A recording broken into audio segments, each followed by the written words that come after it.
So, what is this whole thing about the Facebook algorithm? You guys ever use Netflix or Amazon or any of these algorithm driven, Spotify, where they're recommending songs and recommending products? And if you like this song, you like that song. If you bought this product, you might also want to buy that product. It's the same algorithm behind Google and Facebook, Amazon, Netflix, all these guys. And it's called a collaborative filter. A collaborative filter is basically a lookalike where, let's say, you like Donald Trump, or you click like on someone's post. That then that creates what's called an edge, which is a connection between any two objects. So let's say that somebody goes to Tom Hawkins' Best Price Chevrolet, and they're looking at a Silverado, right? Because they graduated college and they would like to get one, the Z71 off-road edition. And they check in there, and then they ask their friends, "Hey, do you think I should get a new Chevy Silverado, or should I try to get a used one and save some money?" And they ask their friends, and their friends start commenting, not in a message, but somewhere, but that's still publicly available. That starts creating edges. And so Facebook is able to see who is friends with who and who are the strongest friends. Who are the people you talk to the most? What are you talking about? So the strength of the connection is measured by the edge, which is the edge rank. We're not allowed to say edge rank. I've done that a few times, and when there have been Facebook employees in the audience, they get mad because I don't understand why that would be a big deal. We're not going to hack the algorithm just because we understand how it works. Then there is the topicality, the subject matter, or in Google SEO parlance, LSI. So topically, right? Maybe Tom and I, we talk about Chevrolets, and Jeff Sass and I, we talk about SaaS software and the analytics software that we're building for local sorts of businesses. So Google and Facebook and Amazon and all these guys, they all know what you're talking about. They also know the strength of those relationships. If you can imagine this giant map of these molecules where all the objects are circles and the lines connecting them are edges, you might think that the objects are mostly people, but you'd be wrong. Most of the objects are posts. Posts by far outnumber people, even though the edges are going to be the strongest edge rank is going to accumulate to those bubbles that are the people, because the people are producing posts and they're checking in at different places and they're purchasing different products. So you can imagine any object is that circle, and any line connecting them is an edge. Does that make sense so far, Mr. Tom? Everyone else here, what do you think, Mr. Tom? Does it make sense? Are you with me? Yeah, that makes sense. I All right. understand what you're saying. So now Work hard here. imagine you're the social network, and you're mapping out all these edges between all these different objects. And when you're a free to use network and you make money off of advertising, then you want people to stay there as long as possible, because your revenue is based on the amount of time people stay times the amount of content they produce or consume in that time, times your ad coverage rate, which is what percent of the time you can show them an ad, times your average monetization, which can be eCPM, your earnings per thousand impressions. Okay, so you could even extend it a little bit further by saying of how much you make per session, how often do they come back? So there's a decay factor.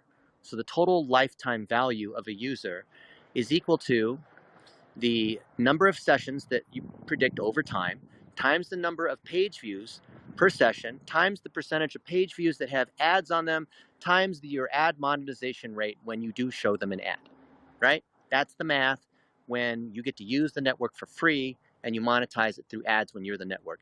Google has the same monetization, and YouTube does, which is Google, Instagram, which is Facebook, Snapchat, TikTok, Pinterest, LinkedIn, kind of, even though they have this premium membership thing like LinkedIn Navigator, Sales Navigator. But ultimately, when you are trying to drive, you as in the network are trying to drive as much usage as possible to earn money, because you are learning what people are doing, then the more relevant you are, then the better you can show ads, and the less they look like blatant interruptive things that you don't want, and they start to look more like recommendations from friends. And I had lunch with Zuckerberg to talk about this, where it was a few years ago. This is before the Cambridge Analytica thing, so he really hates me now. Before, he only sort of hated me. And he and I had an argument, and I told him that he needed to meet advertisers more than halfway and understand that they hire ad agencies that just want to run ads, and they come up with a jingle, and people around the conference room think it's really cool. And then they run that ad, and hopefully it's really cool, and it's polar bears drinking Coca-Cola or whatever it might be, right? Real clever. And you can think of all the Super Bowl ads, the ones that you think are the most memorable.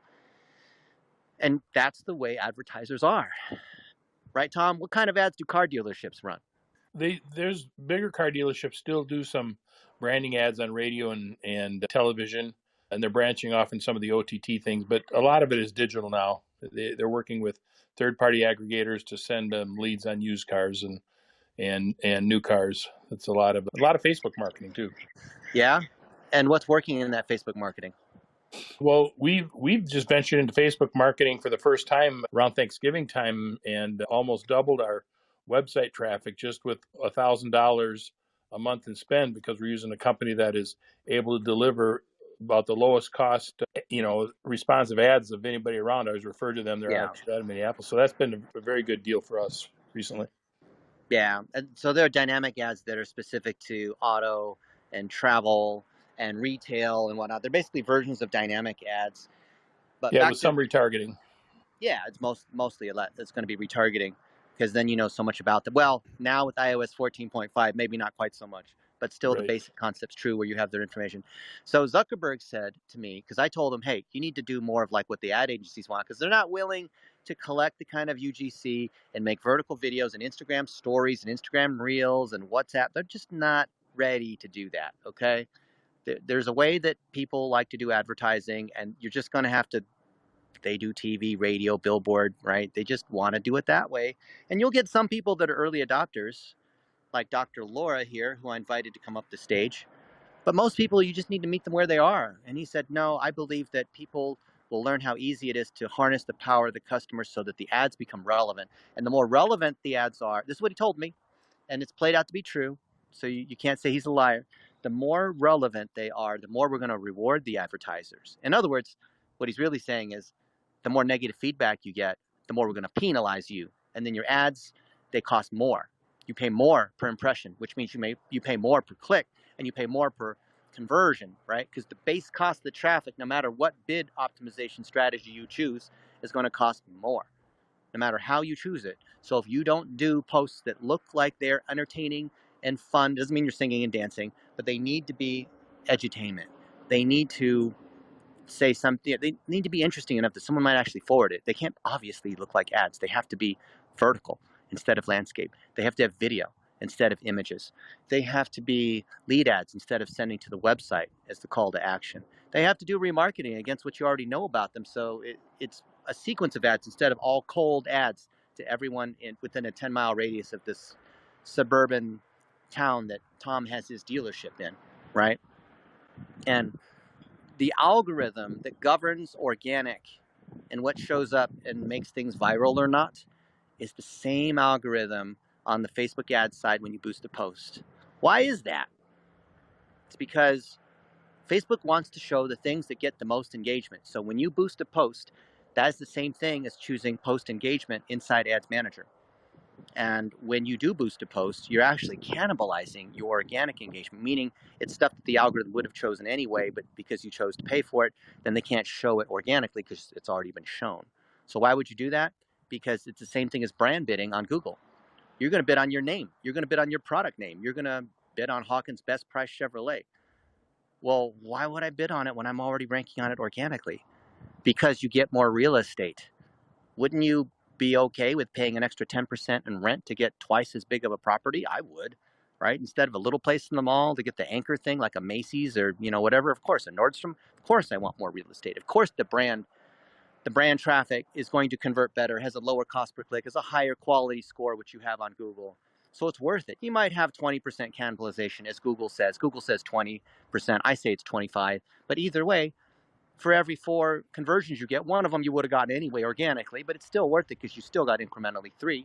So you can adjust your CPA to account for that by multiplying by another 25% to account for the 25% cannibalization. So if you want to get more sales and leads organically and paid, you need to understand that the algorithm is based on this edge rank. The edge rank is based on 3 main factors. One is the engagement rate. The engagement rate drives more edges. The more people like, share, and comment, the more that's going to show in the newsfeed. Of course, that makes sense logically. But what people don't know is that not all the engagements are worth the same. So a like might be worth a point, and a comment is worth 6 points, and a share is worth 13 points, and a negative feedback is worth minus 100 points. Can you imagine that? My posts don't get any reach. Facebook is just squeezing me to try to make me run ads. No, they're not. Your engagement sucks. And if you go look at your post level insights, you'll see your negative feedback is killing you. One piece of negative feedback needs 100 likes to outweigh it. Is that the exact formula? Close.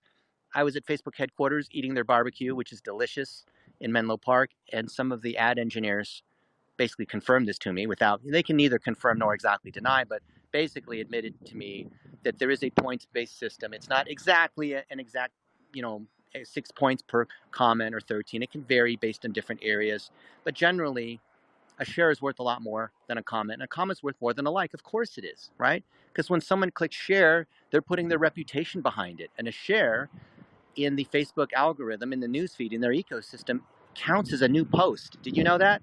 It doesn't count as a like or a comment. A share is a new post, so it carries way more weight. In fact, it becomes its own object, which then can gather edges against it, if that makes sense to you. So you want to do things that are working well organically, because then if you boost it, you're throwing fuel on the fire. But a lot of people say, oh, you shouldn't boost posts because, that's bad, and only idiots boost posts. Only people who are not sophisticated, because I'm real sophisticated. I use Ads Manager. I would never boost a post.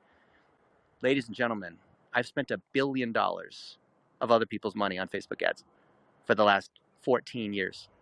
May 2007 was the first ad that I ran. Actually, prior to that, I ran Facebook Flyers, which I don't really believe counts as their advertising system. That was 50 cents per 1,000 impressions. It was targeted only against university students, and you had this little 300 by 250 banner, if you remember. It was garbage, but it was fun just to show people that I could run ads when I was mainly spending money on Google ads anyway. But that's the heart of the ad system, is to amplify what's already working organically. And you'll find that Facebook, if you have a rep, they will disagree, and they will say, don't listen to that Dennis Yu. He keeps saying you should boost posts. Don't do that. That's only for people that don't know what they're doing. Like small businesses where it's either they boost a post or they do nothing, because trying to set up remarketing or trying to set up different bid objectives and validating the business manager and other things inside the business manager is just too difficult for them. So all they do is on their phone, they boost a post and put $50 here and $100 there, and that's the best that they can do, which is better than nothing. There's some truth to that. But I find the most sophisticated advertisers know that you can't do split testing when it comes to organic posts. You just put it out there and it either works or it doesn't. I mean, you can sort of, but I don't want to go into that. You're just putting it out there and you're resonating to see what are the combinations of content and targeting work. And as you learn, that's the most important tool. People ask me what my favorite Facebook tool is. It's your brain, the one between your ears, to see what is working. And you find a particular kind of video, a particular topic, with a particular person, with a particular background, with whatever it is that's working. Then you just do that over and over again. You try to get better. And then you boost it to similar audiences to go beyond what the organic algorithm would have given you. Dennis, can I ask a question? Yeah. And I do want to remind Tom and everyone that we are recording the Coach U show. So if you do come on stage to speak at any point, you're giving us permission to record you. So I just wanted to mention that. So thank you.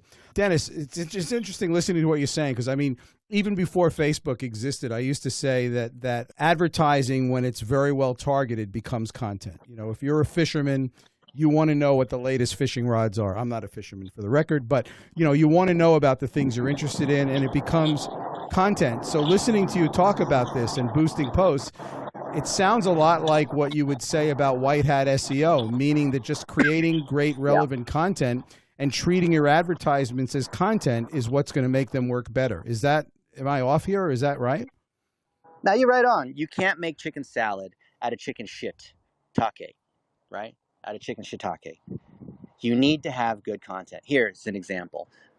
So, Jeff, what was the last movie or song or something that you liked? Maybe you watched it on TV because of COVID. What was something you liked? Well, I'm still in the middle of it, but I'm liking the latest season of The Handmaid's Tale on Hulu. The Handmaid's Tale on Hulu, yes. And so when you watch the latest episode of The Handmaid's Tale on Hulu, do you say, man, that was really good content.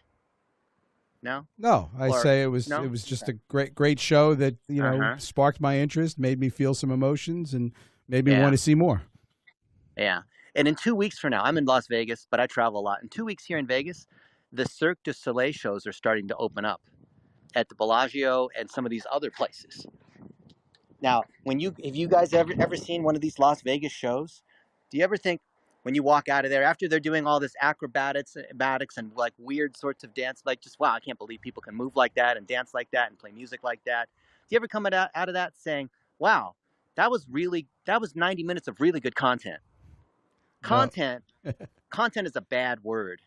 It's the ones that marketers use. Because marketers think that their content, their commercials about toothpaste or whatever it is, people, they watch that toothpaste commercial and they think, wow, Jeffrey, wasn't that a really good toothpaste commercial? I'm going to tell all my friends about that clever toothpaste commercial, right? I'm going to tell Tom about that toothpaste commercial. Heck no. To call it content is to blatantly make it obvious that it's advertising, marketing related content, and nobody wants to sit through that kind of stuff. So you go to a Cirque du Soleil show and you say, wow, that was a really good show. That was a good performance. That concert was amazing. It was great So-and-so entertainment. entertainment and so-and-so who played the guitar, right? That was awesome. I loved the vocals. I loved so-and-so that was that book that I read, right? I really enjoyed that book. But you don't think that, the latest whatever book you're reading, right? I've just finished Ray Dalio Principles, one of my favorite books. Again, I've read it multiple times. I have the app on the phone and all this. I don't think that was really good content. I think that was wisdom. That was an entrepreneur sharing how to make smart decisions about life without getting blindsided by my own, biases or emotions causing me to make the same mistakes over and over again, right? So don't say content. Content means you're trying to advertise to people.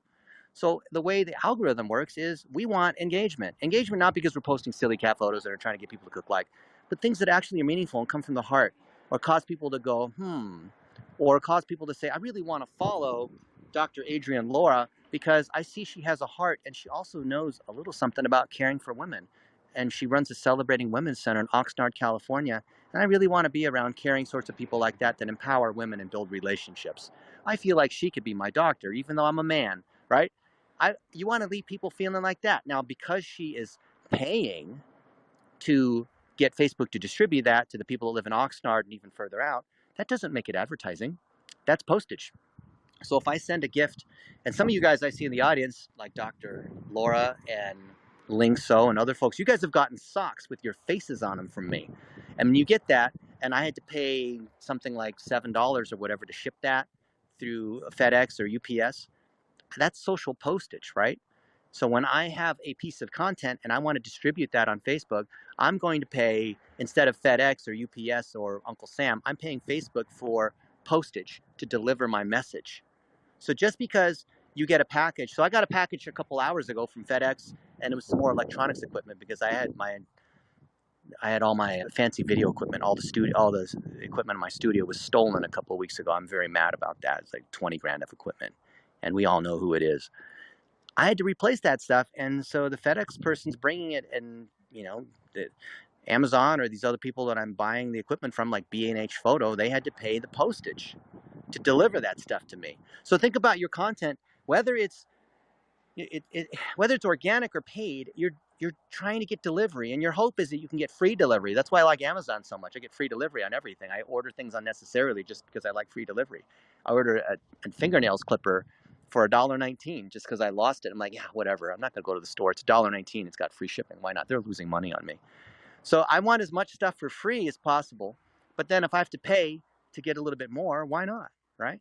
So if I have to pay $5 to make $10, that's a good deal. I mean, obviously, I'd love to get $10, not have to pay, but I'm happy to pay $5 to get $10. I'm happy to pay $9 to get $10. I'm still making a buck, right? So we think about the algorithm as how do we extend upon what's already working organically? Because if it's not working organically and you try to boost it or run ads against it, that is like driving with the e-brake on in your car. Why would you do that, right? You see some idiot down the road and he's just flooring it, but the e-brake's on hard all the way, and he's just trying to gas it more and more. And you say, dude, take the e-brake off. In other words, your content sucks. Put your content into the three-stage funnel of awareness, consideration, conversion as part of the 3x3. So 3 of each: 3 awareness, 3 consideration, 3 conversion, 9 1-minute videos in total. 3 times 3 is 9, tic-tac-toe. Right? You make these videos and you start to do more and more of them, and you put them out there organically. And if they do well, you put more money against them. You initially put $1 a day against each, so you're spending $7 on each post. $7 times 9 is $63. The ones you extend, which will usually be 1 in 10, you extend for $30 for 30 days. And then you keep making more videos and you keep extending them for $7 over 7 days, $1 a day. And you start to accumulate a group of winners until these ones continue to run and they're part of your greatest hits. Back to EdgeRank. The 3 quick components. Question. Can I interrupt you quick? Yep. You kind of made a little mocking of people who tell people you shouldn't boost posts, you should use Ads Manager. I've been told that a lot. Can you just expound on that just a little bit? Sure. So let's say that, Tom, you're gardening in Minnesota, and it's, not in the middle of winter. Then, sometimes you need a little trowel or a little shovel. But let's say that you're a construction company and you have a giant Caterpillar 740D earth mover. This gigantic thing that's like 15 feet tall, and there's a ladder to climb up into this big yellow machine with wheels that are 8 feet tall. Well, if you just need to dig up, or if you just need to go into the garden and, replant one tree, or replant, one little tomato plant, do you need to get out the Caterpillar 740D heavy earth mover? No. So you don't need Ads Manager every single time. And before there was Ads Manager, there was a tool that was called Power Editor 6 years ago. In fact, my buddy Brian Rosenthal at Facebook was the one who built Power Editor, because back when Facebook didn't have an API, Facebook folks came to me. I was there all the time, mainly because I wanted to eat their food, and they knew I just loved eating their food, which is a great deal for them because they got me to consult for them all. I was there, a couple hundred times. And, they would get my feedback on all the ad products in exchange for all the food I could eat, which I like doing because I just love going over there and putting naked juices inside my backpack and leaving. But they actually got a lot of free consulting out of me, so I think they ended up winning. But Brian Rosenthal built Power Editor, and the way it came about was he said, so you're one of the most sophisticated advertisers. Tell us, what do we need to do inside for Facebook to make tools that can work for millions of users? And I said, you need to copy Google AdWords Editor. So he made Power Editor. And I said, you need to have the 3-tier architecture of the account to the campaign to the ad set to the ad. And you need to allow us to manage the creatives and the bids and the targeting and allow this robust set of API access. Power Editor that allows us to do bulk changes, really sophisticated regular expressions, these fractional sorts of changes. There were things called flexible and/or targeting. For anyone who's an engineer in the room, you know what I'm talking about. That was awesome, flexible and/or targeting, for a little while before they got rid of a lot of these cool features. And then they took away Power Editor, and now only some of the features live inside Ads Manager. And then at the end of the month, they're taking away Facebook Analytics, and they're taking away a whole bunch more targeting. And there's this iOS 14 thing that's happening where they're taking away a lot of other things that we would like to do, including the data and the retargeting and the pixel, which captures custom audiences. What a shame. We can cry a funeral with our mini violin right now about that. But there's different levels of sophistication, and you don't always need the heavy sledgehammer, whatever, when sometimes you need a tweezer. If you want to win on Facebook and you are not at $10,000 a day in spend, then it's better to do a lot of lightweight testing. And I think the fastest way to do testing is to have many shots on goal. So you could spend forever trying to build this rocket launcher that will, like Elon Musk, that sends this thing into space and lands again on this thing in the middle of the ocean. Wow, really fancy. But sometimes you just need a paper airplane. Sometimes you just want to walk across the street and get a soda at the 7-Eleven. You don't need a freaking rocket every single time. I mean, you just want to go across the street to your friend's house and watch, football or something. You don't need to get in the rocket. What the heck? So that makes a great analogy. Thank you for that. Yeah. And so some people who are self-conscious about their advertising capabilities or about their digital marketing skills will think they need to parade out the biggest tool every single time. Look, I build these freaking tools for a living.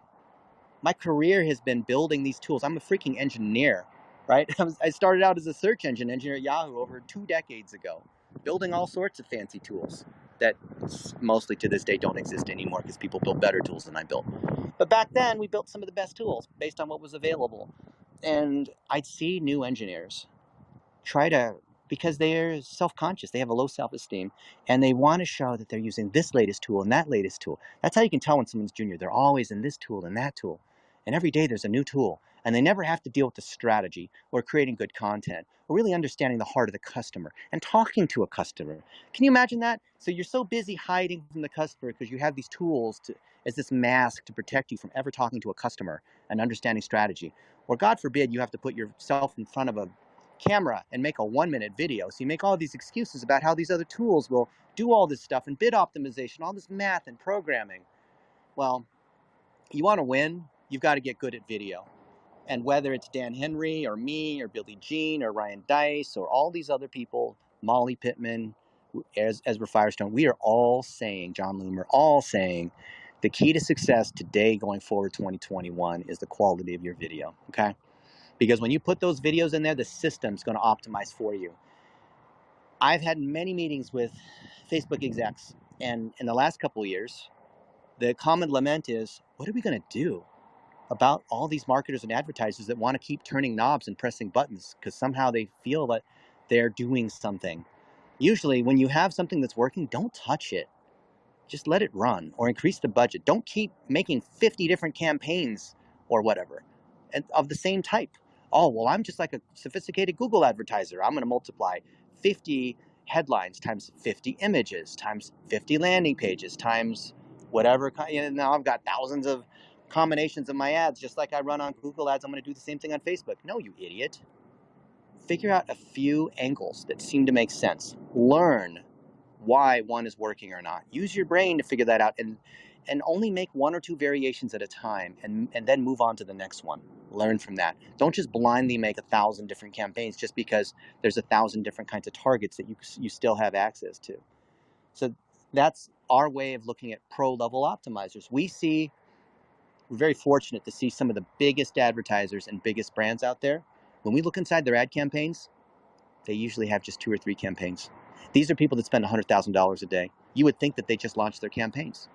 And then we look at people who are new and they're frustrated and they're not winning and they're trying all kinds of stuff and they're constantly making lots of ads. And we look inside their campaigns and we'll see 700 ads in there. And I'll think, what the heck are you doing? But then you might say, wait, Dennis, but that contradicts what you just said. Because you just said you should be putting a lot of stuff out there at $1 a day and learning, and you should therefore have hundreds of posts. Maybe. But after you make your first 50 or 100 videos organically, of which half of them you're boosting or maybe more because your audience is small, so you get around the chicken and the egg by getting some traffic. Because if your page is small, even if it's a public figure page and you don't have any traffic organically, then you need to pay your way to get some data. So you're buying data to see what's working or not, to get around the statistical limitations of enough data to determine, what really is a winner, right? Basically 50 conversions or observations per ad set per week so that you get out of the learning phase. Same thing for Google, right? It's not that Google is any better. It's just math. You need a certain amount of data. Anyway, back to EdgeRank. I went on a tangent. 3 components. One is the engagement rate based on the weighting of what people are doing with like, commenting, sharing, and negative feedback. That's the number one thing. Number 2 is what similar people are doing. And that's the collaborative filter on, well, people who saw this show, they also like this other show on Hulu. And Facebook takes that into account. Dating sites take that into account. And the third part is time decay.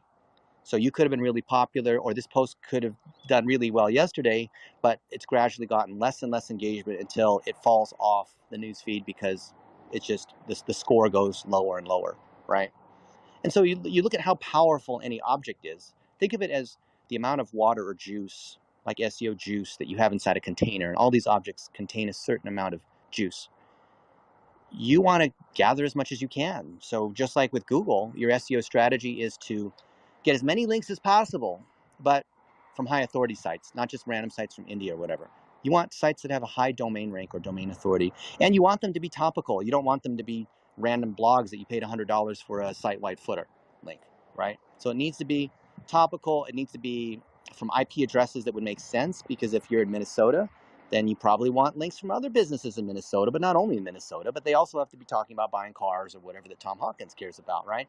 And Google absolutely looks at those things because We looked at those things at Yahoo, and the engineers that work for me went over to go work at Google, and you bet they used the same algorithm.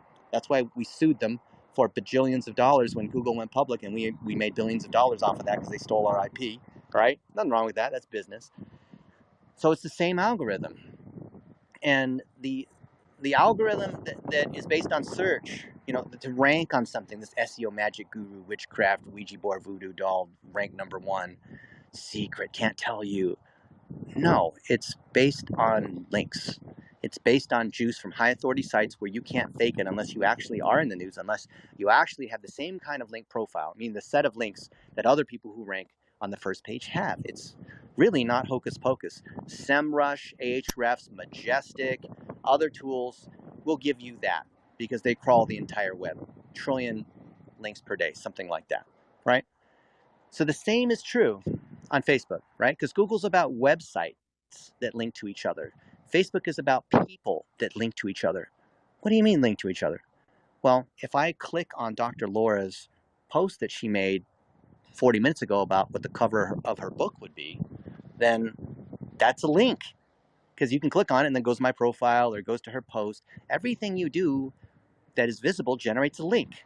I can click on Jeffrey Sass's profile on LinkedIn. That creates a link. I can click on a post that you made on Twitter. That's a link. Every action that's publicly visible creates a link. And on Facebook in the API, that's called a story. I don't mean a story as a 15-second thing on Instagram. I mean a story as in some kind of action that is publicly visible to other people. Well, depending on how you set your privacy settings on that post or your profile. And then there are things that are called activities. An activity is an action that someone takes that doesn't generate a story, that doesn't generate a publicly visible action. So if you click on someone's profile, that it doesn't say Jeffrey Sass clicked on Dr. Laura's profile, right? So there are things that are visible to other people that you did, and it's funny that LinkedIn will actually show you when someone viewed your profile, but Facebook won't, which I think is funny. That's a huge advantage on LinkedIn. But all of these stories, the higher the weight of the story, the more reputation cost it is for someone to do that, the less frequently that particular activity happens, the more weight that carries, and therefore the greater the strength of the edge, and therefore the more juice that's passed to that particular object. So when you draw the map of the universe of all the objects, and then you calculate who ranks number one in a particular category, or as a gynecologist in Oxnard, California for Dr. Laura, then Facebook can very easily tell who is real or not, and Facebook can instantly tell who's a spammer. So these honeypots on LinkedIn, for example, they use some kind of fake photo or some real woman's photo that's attractive, and they try to friend request you or whatever. They're not real, right? They're just trying to generate leads and sell you Viagra or leads on Instagram or whatever it might be, 10,000 followers. Those stand out as a sore thumb because you can see, if you map out the entire grid, if you're Facebook, you can quickly see who's real or not because the fake profiles don't have edges to real people. They're not linked to people that are authors and well-known people in our community. You can just quickly tell that there's just like this cluster of cells. It's like cancer, right? Compared to healthy human cells. It's just a different organizing pattern. And so when you're a social network, you can quickly traverse the network to see. And this is called social graph theory. This was not something that Mark Zuckerberg invented. This has been around in academia for a long time. So when you understand that EdgeRank, which is the amount of juice that's passed to any particular object based on the weight and similar objects, activity, and decay, you can calculate this recursively. And it's the same thing that Google does when they calculate what's called PageRank. It used to be shown in the toolbar PageRank, which is the closest approximation any of us had to like a page authority or a domain level authority. It's calculated the same way, recursively across all the links. Eventually, the algorithm settles upon giving a number to each particular object, which is the amount of juice that they have based on everyone voting for one another. Some juice goes this way, some juice goes that way. Eventually it settles, and here's the number that each person has, and it's being calculated every day, sometimes more often than that, where the New York Times is being calculated every 15 seconds or something like that. One of these SEO people at Google told me this. So that's what I want you guys to understand about ranking. It's not some magic secret algorithm, but you do need to understand the basic math of what we talked about. And I think if you think about it, it really makes a lot of sense, and it's not some algorithmic programmer PhD in computer science kind of thing. If you think about relationships, well, there's some people that you know that know a lot of people, but just barely know them, but just know a lot of people. So you can think of this as this 2x4 laid out horizontally, right? It's really long, but it's only an inch tall, right? Long 2x4. And then you have some people where they have only 3 or 4 friends, but those are really close friends. And that's the 2x4 that's stood up vertically, right? So you have the area of the box is length times width. You guys remember that from geometry. And you have some people where maybe they used to be well known. They had a large audience, like a large network and a deep network.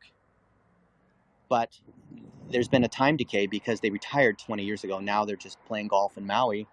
Like my friend Mitch, his wife Lisa was the head of marketing at Google, and when they retired, she made $100 million and bought all this property in Hawaii, and I'm jealous because I was at Yahoo and I didn't go over to Google when they invited me over there. Just kidding. I know, I actually am jealous.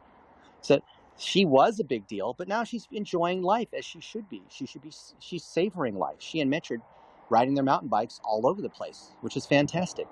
But their edge rank is relatively low because if we go length times width times depth, the area of the box, you're looking at how many connections you have times how deep those connections are times the recency, right? A decay factor on that. And you can measure the influence that somebody has. Isn't that kind of neat?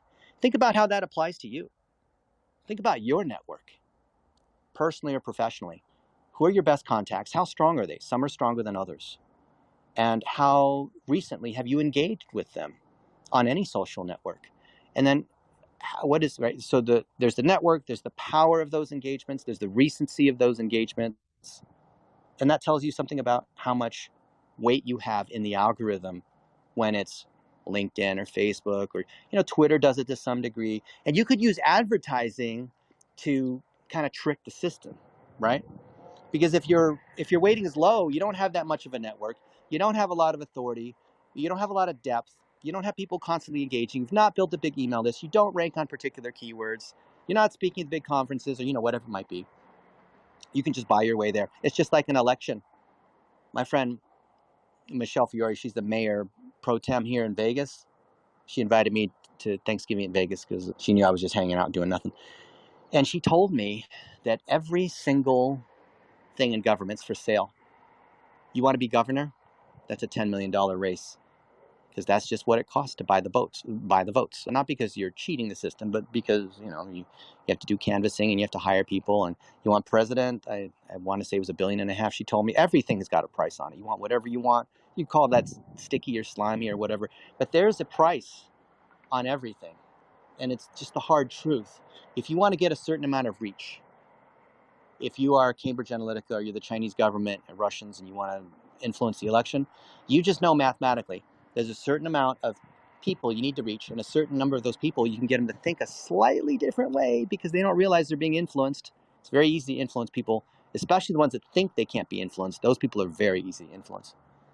And you can move things whichever way you want, and that's the power of advertising. But it has to start with really good content. I took a look at the content that the Cambridge Analytica people put out there, and they had a whole series of posts which were written very much in the clickbait way. And you won't believe what happened to this woman after she got shot. This black woman got shot by a cop, and this happened. Oh my goodness, I need to click on it and find out what happened, right? And the edge rank on that is crazy because the post that did well organically, they then boosted, right? They boosted to get way more traction, and their $100,000 they spent, I estimated it generated 70 million impressions because they had a really high edge rank. Therefore, they're getting that cost of traffic for, less than a penny per engagement. They're getting a 10-to-1 viral to paid ratio. So every one paid click or interaction, they get another 10 viral. That's a viral coefficient where it's so strong that every action drives a secondary and tertiary action. I think I estimated 70 million and the actual number was like 82 million. So that was pretty close when the real numbers came out and Congress released all that kind of stuff.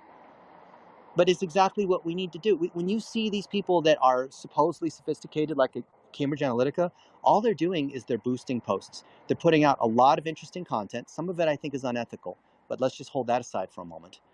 And the content that generates the most engagement, they put more money against it We have seen the data, right? You guys have seen the data by now. That's exactly what they did. Was it very sophisticated? Was it because they uploaded this giant database of users and had these PhD scientists? No.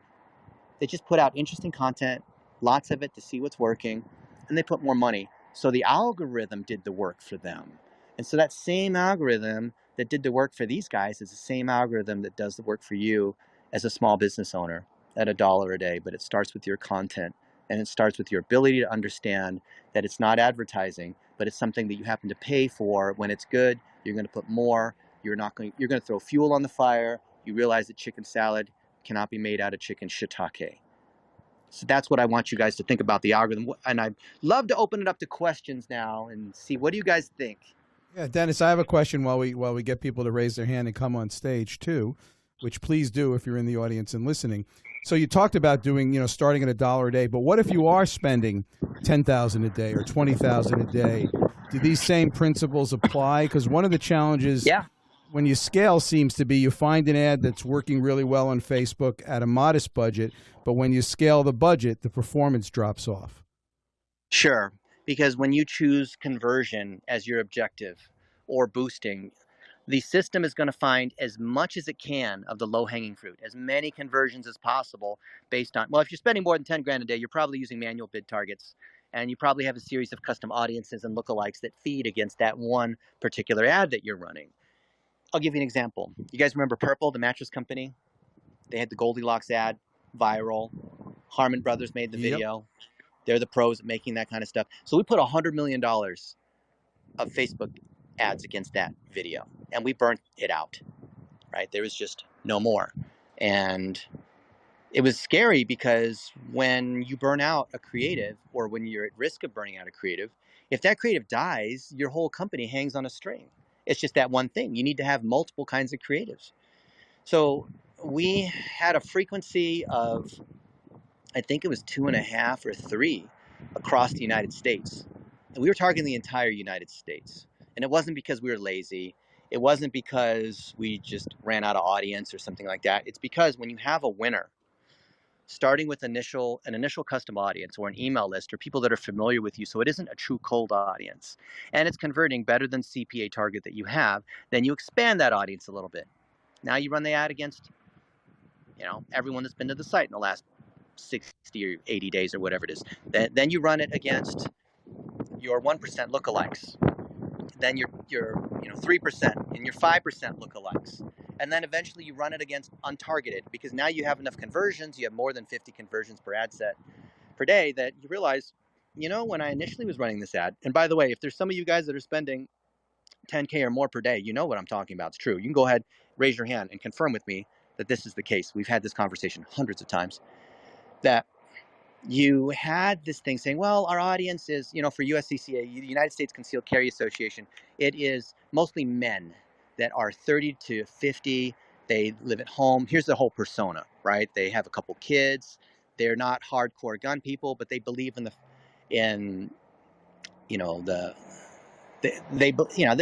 conservative. They like Donald Trump.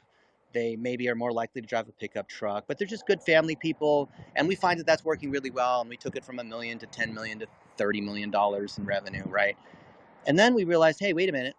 What if we just took that performing ad and took all the handcuffs off and we run it against untargeted?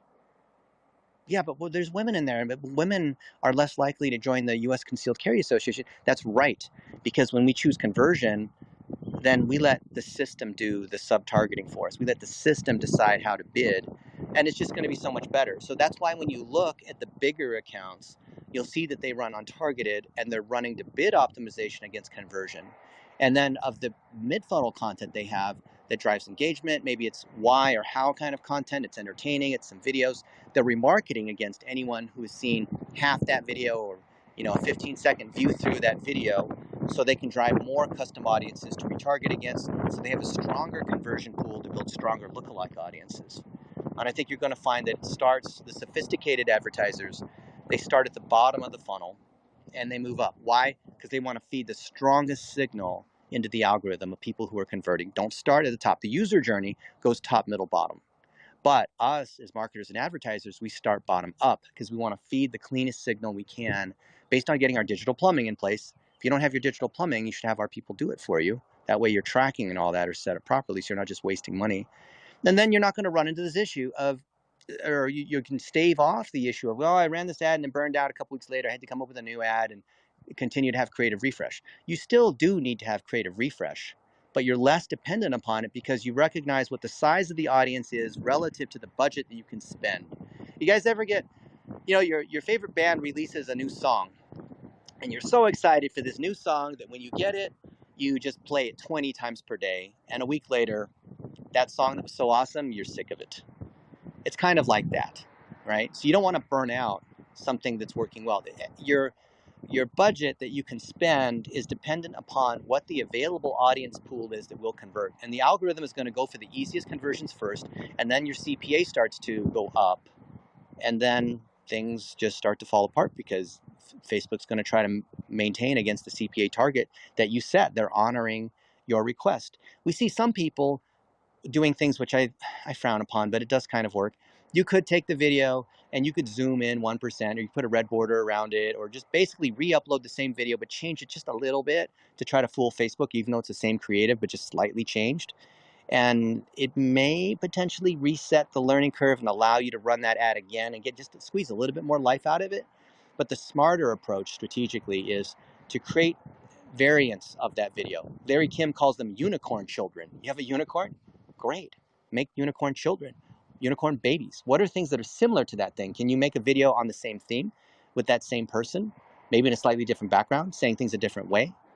Maybe a different person using that same script. Maybe a slightly different version of that product shot. Maybe one is a 15-second video or a 60-second video. Maybe redone as a carousel. Maybe resized so it can show inside Instagram stories for 15-second vertical videos. There's lots of different things that you could do. Facebook will say, take that same video, instead of making new videos all the time, if you're doing it for conversion, try just changing the copy a little bit, the description.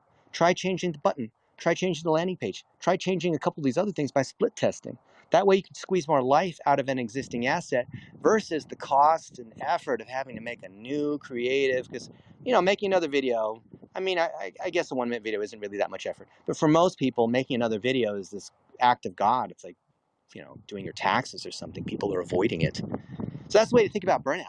It's relative to the size of the audience. If you have an audience that's really small, one of my friends, he's an agency and he serves float tanks.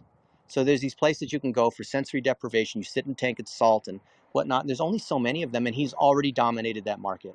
There's no more in that market. He's already won. He can't get any more customers because he's the dominant player in that market. So he could increase his budget to try to get more of these float spas to use his program, but it's it. So it's limited by market size. It's limited by what you're willing to pay. If you can pay more, then you can bid more and you can spend more and burn out more before you get to that point, right? If your landing pages convert better, then you can spend more. And Jeff Bezos and these other folks will say, whoever can afford to spend the most for the customer will win. So whoever optimizes the best in the long run is going to be the winner. And that's why Bezos says, your margin is my opportunity. Isn't that neat? My friend Valentin Radu he's the CEO of OmniConvert, and I think he's the best conversion optimizer in Europe. The guy looks like Gary Vaynerchuk, kind of sounds like Gary Vaynerchuk, but he's not Gary Vaynerchuk because he's European. I met him in Romania. He's in Bucharest. He's a very humble guy, but he's this crazy math optimization genius. And he created this thing called the CLV Academy, the Customer Lifetime Value Academy. And what he does is he looks at all the sources of media. Could be Facebook ads or YouTube or email or Amazon ads, whatever it is, to try to drive sales. And he looks at what is the highest you can pay while still profitable on the margin. And what can we do if we can get a 20% increase in customer lifetime value by having renewals or other kinds of offers to get customers to pay more and upsell, or free shipping if you spend more than $50, but you see people are spending $40. Okay, spend $50 and we'll give you free shipping. Referral sorts of activities, or premium products, or bundles, or special Christmas sales, or moving into Snapchat or other channels to try to increase the volume. So if we can just get a 5% increase in volume, a 5% increase in SEO traffic, a 5% increase in conversion rate, a 5% increase in customer lifetime value, if we can add all those things up, all of a sudden over the course of a year, model it out, you can afford to spend twice as much, right? And that allows you to beat out the competitors. Because maybe you could spend 75 cents a click and it was profitable based on your conversion rate and CLTV and all that. But now you can spend $1.50. This is not just hocus pocus theoretical. We're doing it right now for Seeds of Life. If you go to seedsoflife.com, you'll see that you can, if a loved one passes away and you want to honor them, you can plant a tree in their name, right? Or maybe a pet dies, plant a tree in their name. Different kinds of trees for different kinds of occasions. And in the last year, they went from $1.1 million to 2.5 with our help. Why? Because we increased their SEO. We increased their lifetime value by 10 or 15%. We had certain products that cost a little bit more to increase the LTV. There's all these little things you can do. Each one is little, but the sum total of it is incredible. And I would encourage you to think about that at the strategic level in your business before you start going to the tactical. Well, how do I know when to change my bids? How do I know when an ad's burnt out? How much should I spend $1 here and $10 there? And before you get to the tactical nitty-gritty tool kind of things, I focus on the strategy of who's the customer, how much can you afford to pay for them based on how much revenue they're worth, what are your different kinds of fixed and marginal costs, how well are your creatives performing, largely because you are getting the creatives from them, right? Hey, Dr. Laura, how are you doing? Oh, I'm doing really well. Thanks for having me here. I just got home from work.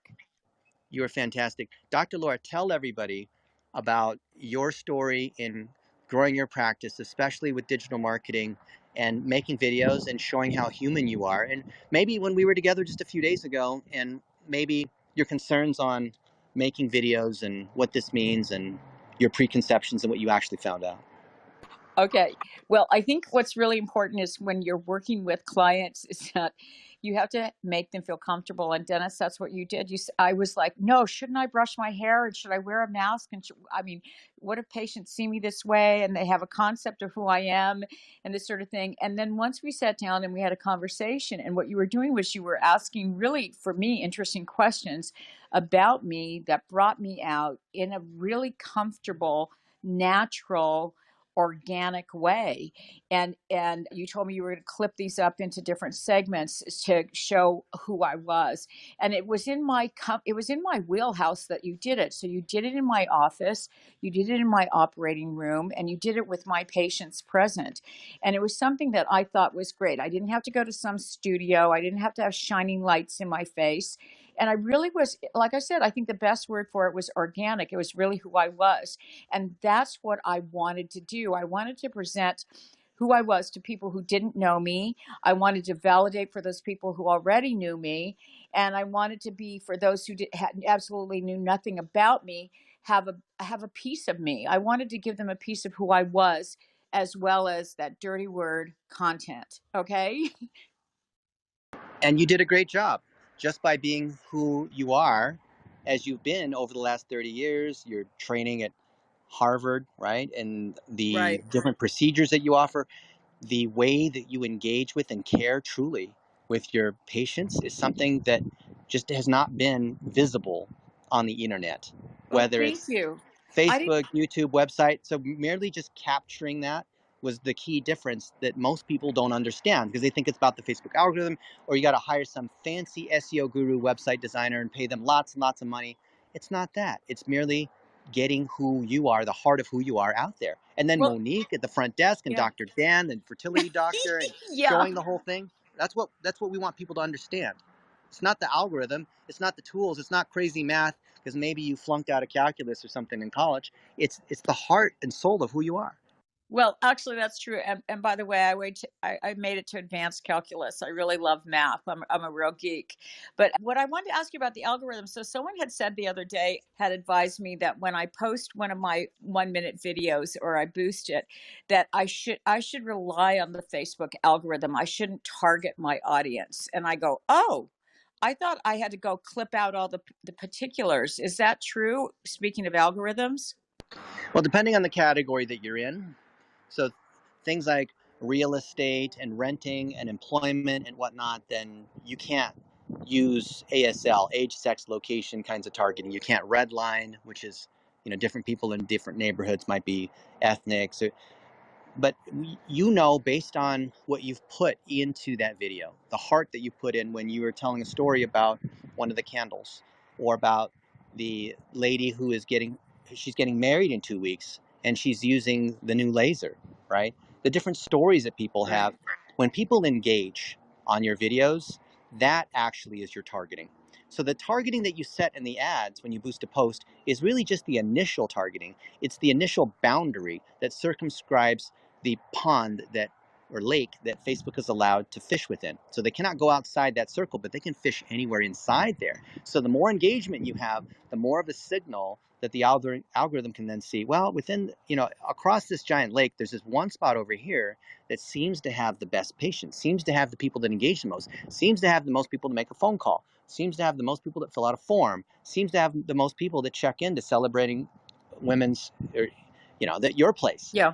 And so when you set up your plumbing, which is, I know it's giving all the data to Facebook and Google, you're arming them to be able to do that work for you. So for you, all you need to do is target people within a 10-mile radius of Oxnard, California. That's it. That's the only targeting you have, because now your content is doing the targeting for you. Because as long as you make good videos and people stay and watch through to at least 15 seconds, which is called a through play, then Facebook's going to say, wow, Dr. Laura wanted to boost this one post. Let's find more people who are going to stay and watch for at least 15 seconds. And if it's 32-year-old women that want to get married in the next couple of weeks, they're going to find them, because Facebook knows that better than you, rather than you trying to override the system and do that kind of targeting. So it used to be 5 years ago, you would set up all these different targets. Women with breast cancer, or about to have a baby, or can't have a baby, or face a particular condition, or want to get laser or Juvederm or whatever it is. You used to have to do all that kind of targeting. Now you don't. You just choose 10-mile radius, Oxnard, California on Facebook. I love that. I love the idea of Facebook working for me. Now Google's different, because Google's driven by intent. So someone types in facelift or liposuction or whatnot, and they are within 10 or 15 miles of Oxnard, or maybe even in the greater LA area, then we want you to show up, Dr. Laura, because Google knows Right. where you are. Even if you just type in, tummy tuck, then because Google knows where you are, they naturally know who to show. So Jeffrey could be in Denver, Colorado, and he types in pizza, and it's going to show all the pizzerias within a few miles of wherever you are. Right? You can do it right now, whether you're logged in or not. Right? You do a search, Google will know where you are, and Google can infer whether it's New York. You type in New York pizza. Are you looking for pizza in New York, or are you looking for New York style pizza? Right? New England clam chowder, or is clam chowder in New England? Right? Google knows and is smart enough to determine these kinds of things, because it's driven by the initial intent of what someone types in. It's driven by, someone has to do a search for this thing to happen. On Facebook, people only have to scroll. So it's push versus pull. And thus that drives targeting differentiation, because when it is content being pushed at you, when you're going through the news feed, then the targeting is inferred, because the intent is not direct. Facebook may know that maybe you like to eat around 7 p.m. They see that's your activity. They see that's when you check in. They know lots of stuff. It's worse than Big Brother, right? Then they can start showing you food ads. They can start showing you other things, just because they kind of know what you like to do.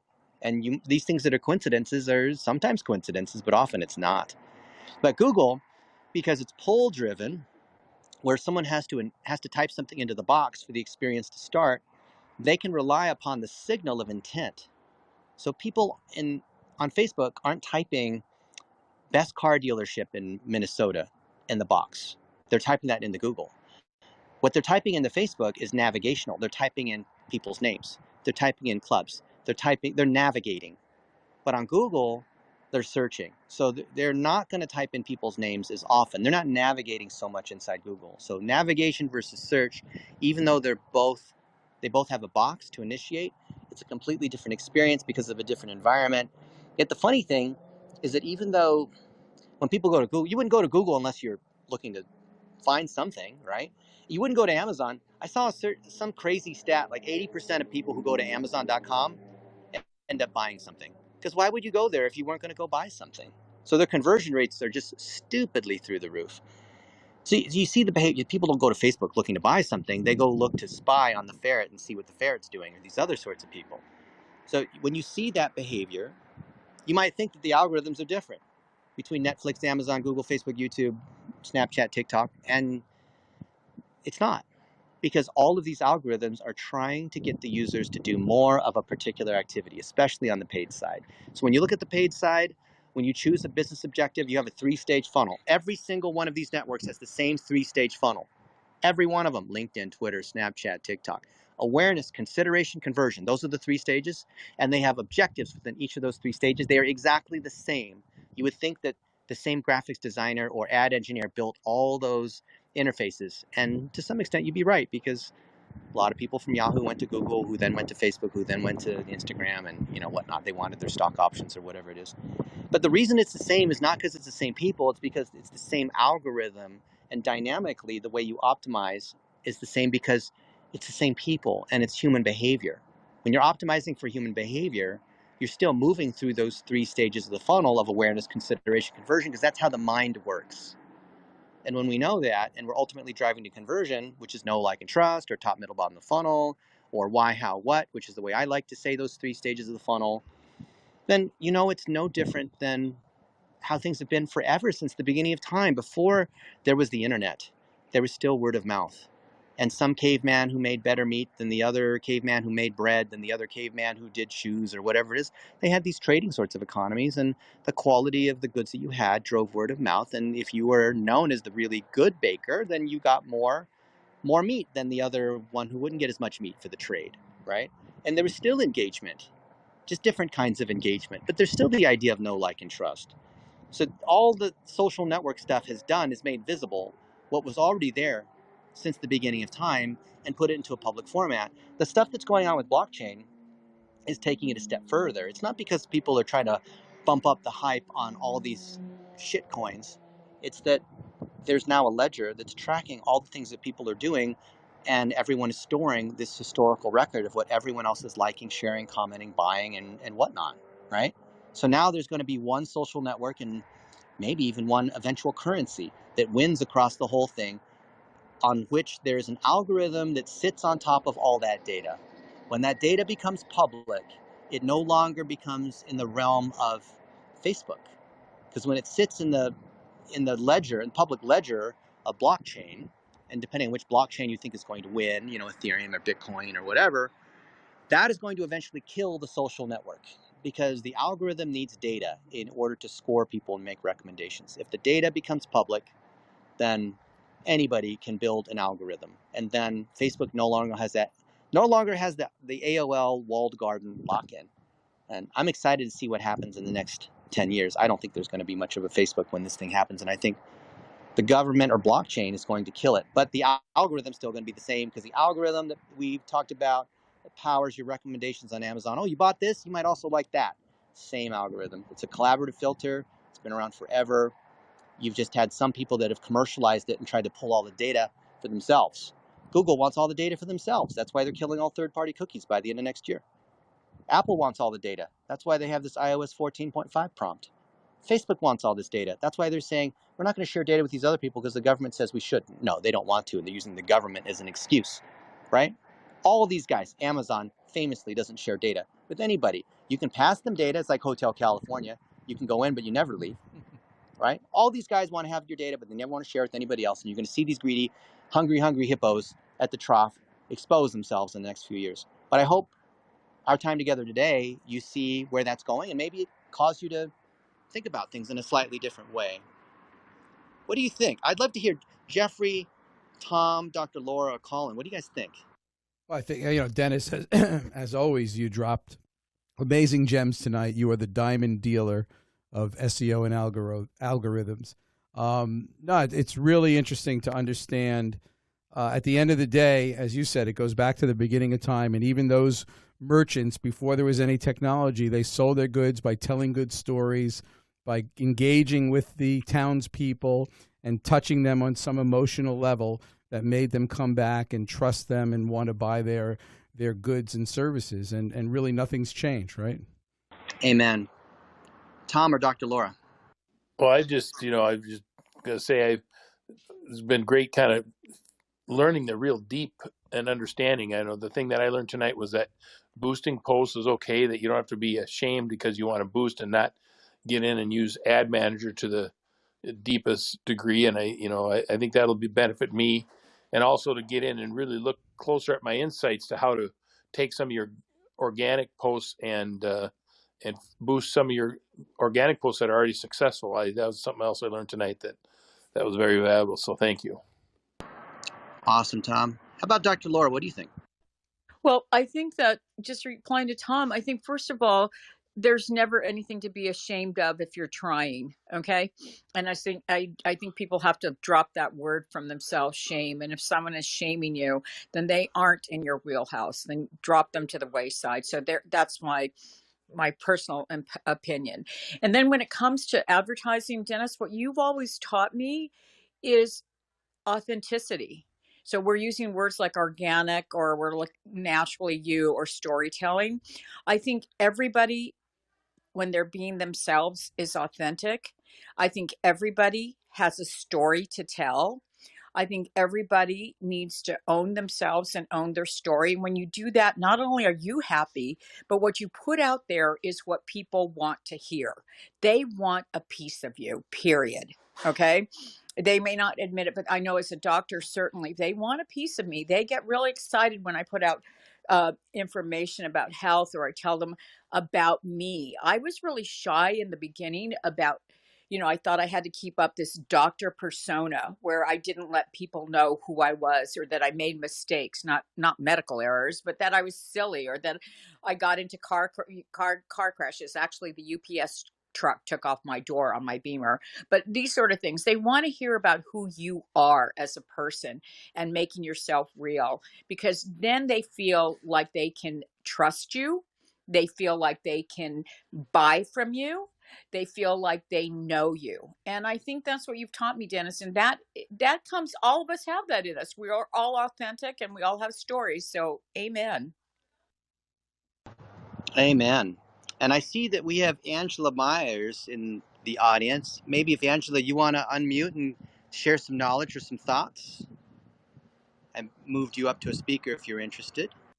Or maybe she's exercising while she's listening to people on Clubhouse, which I think is what most people are doing. Well, guys, I've had a great time hanging out with you. I hope that you also enjoyed it. This is our weekly session of Coach U. Today we talked about the Facebook algorithm and took a deep dive. The beauty of being in the Startup Club, so if you look at the greenhouse at the top of the screen, is that this is all being edited and transcribed and turned into articles. So you can, if you weren't here, you can get the replay. And thank you to Jeffrey and his team from the Startup Club to hosting this and putting all the stuff on. They do it for free. We are all volunteers, and we're here to help each other. And we want to hear stories when you guys have implemented some of the things that we talked about, some of the realizations, some of the improvements that you've had in your business, especially if you're a local service business. And if you're like Tom or Dr. Laura and you want more of this, and you want help from me personally and our team, maybe just to validate what you're doing, give you a thought about what's going on, maybe implement a couple things that you've been struggling with, like getting your website fixed. You put that off for years or something like that. We have something called Office Hours. It's $100 a month, and it's weekly live coaching, and it also provides our team. I'd recommend you to go check that out. If you're interested in that, hit me up on Instagram, and you can learn a lot more. It also funds our training program. We've got a number of young adults and not so young adults. I don't take a penny out of any of it. I've been ripped off to the tune of almost $1 million in the last few years, but I still keep doing it. And there's several $1 million I've invested intentionally, and there's over almost $1 million I've been stolen from, because I believe in putting good stuff out there. And for every one person that is not a good person, there's 10 or 20 people that are good people. And I would like to see nothing more on my tombstone when the day comes that I die, as all of you guys will, that I made an impact in building an educational community of certified digital marketers that understand how to do digital marketing in a competent, measurable, methodical, checklist-driven way, just like Dr. Laura. She's a doctor and she's trained on the latest procedures. She would never make stuff up. It's not a secret the way she does liposuction or the way she does hair restoration. It's not a secret, right? But she had to go to medical school. Harvard Med for 15 years. Holy moly. And I want to apply that same mentality, that same rigor to marketing. I don't think you have to study marketing for 15 years, but I do think that there needs to be a real degree, a real certification. There's a lot of people that just say they're a marketer and no one really knows whether they're any good or not. You just say you are, like, okay. You ever see that movie Catch Me If You Can, where this guy pretends to be a pilot, or he does all these other sorts of things? I feel that that's what's going on in the world of marketing, because most business owners just, you know, they're trusting and they're good at the thing that they do, but they don't know anything about digital marketing, so you can snow them and sell them all kinds of nonsense, right? I would love nothing more than to eliminate that and to have a clear standard where everybody can measure it, where there's a digital MRI. I want to release our software in the next 2 or 3 weeks and make it for free, so everyone can take the little digital MRI and see, based on a checklist, objectively, the system scans you and finds things that need to be fixed, and you can go ahead and fix it. Go through the checklist training and fix that particular item. No more hocus pocus, Ouija board, Milton Brandley, you know, voodoo doll style kind of medicine. I want real medicine. I want things that are verifiable, where it's repeatable, where it's your recipe for chocolate cake and you can just do that over and over again. I would love to see that. And I hope that you guys believe in that. I want to see you guys every Thursday, if you can make it. What is our topic for next week? I don't remember. But join in every Thursday. It'll be something interesting. It'll be some of our special guests that are here. And this is Dennis Yu and the Orange Head. Thank you guys so much. Yep, and thank you, Dennis. You're always, it's an amazing evening when you do this. And you can go to startup.club, and at the website there, you can sign up for alerts. We have an email list, so you can keep on top of the upcoming Coach U shows and other shows on Startup Club. So if Dennis doesn't know what next week's topic will be, we'll have it posted on the website as soon as he remembers. So please go to startup.club and sign up. Thank you again, everyone, for joining us. And Dennis, thank you. What a gem. Can I just quickly, awesome. quickly endorse the office hours that Dennis Please, mentioned? Tom. Yeah, it's been a valuable time. I've been there about 6 weeks now, and I've learned so much. I can't begin to list it all, but one of the things I've commented on today is just his book recommendations. Every book he recommends I order, and I find so much value in them. I've become more of a voracious reader in the last 6 weeks because of Dennis's book recommendations in our office hours. So really, just Google office hours Dennis Yu, and you'll find it. And it's a valuable time. It's a small group of people that get together every week, and it's very valuable. I would agree with Tom, and I just want to say that Dennis is not only the most knowledgeable person that I've ever met in marketing, he's also got integrity about what he does. So, in other words, you're not going to be taken by him; you're going to be given from him. He's the biggest. He is, to me, a genius and a generous soul. So I recommend you, Dennis. It's just, if someone doesn't ally with you and they're in the marketing area, then they're losing out. They really are. Wow. Love you, Dr. Laura. Thank you so much. And that was not a paid endorsement. I appreciate that. No way. Thank you guys so much. Thanks again for the good discussion tonight. All righty, guys. We'll see you online, and we'll see you guys next week. Thanks, Dennis. Thanks, everyone.